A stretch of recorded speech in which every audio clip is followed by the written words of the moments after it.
Malaysia কাণ্ডে জড়িতদের বিরুদ্ধে কি ব্যবস্থা 7 দিনের মধ্যে জানানোর নির্দেশ। মালয়েশিয়ায় কর্মী পাঠানো কাণ্ডে জড়িতদের বিরুদ্ধে কি ব্যবস্থা গ্রহণ করা হয়েছে তা আগামী 7 দিনের মধ্যে জানানোর নির্দেশ দিয়েছেন হাইকোর্ট।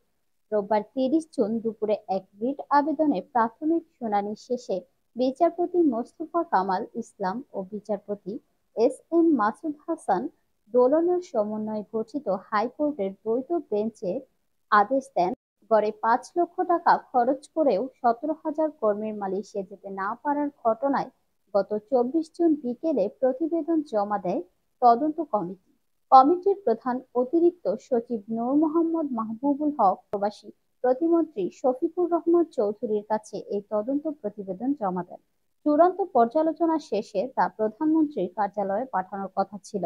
প্রতিবেদনে কয়েকটি এজেন্সিকে চিহ্নিত করা হয়েছে বলে জানান প্রতিমন্ত্রী শফিকুর রহমান চৌধুরী। তবে এজেন্সিগুলোর বিষয়ে মুখ খোলেননি তিনি। প্রতিবেদন অনুযায়ী দোষীদের শাস্তি দেওয়া হবে বলে জানিয়েছেন প্রতিমন্ত্রী। উল্লেখ্য, মালয়েশিয়া সরকারের সঙ্গে চুক্তি অনুযায়ী গত 31শে মে পর্যন্ত দেশটির 5,26,676 জন বাংলাদেশি কর্মীকে পাঠানোর অনুমতি দেওয়া হয়। কিন্তু বাংলাদেশ জনশক্তি কর্মসংস্থান ও প্রশিক্ষণ ব্যুরো বিএমইটি ছাড়পত্র দেয় প্রায় 4,94,642 জনকে। অজ্ঞাত কারণে বাদ দেওয়া হয় 30,000-এরও বেশি কর্মীকে। গত 31শে মে শাহজালাল বিমানবন্দরে অপেক্ষা করলেও শেষ পর্যন্ত টিকিট পাননি তারা।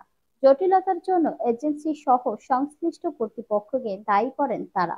এই বিষয়ে চলতি মাসের 5 তারিখে জাতীয় সংসদে সরকার প্রধান শেখ হাসিনা জানান, বাংলাদেশ থেকে মালয়েশিয়া কর্মী প্রেরণে জটিলতার কারণে খতিয়ে দেখছে সরকার।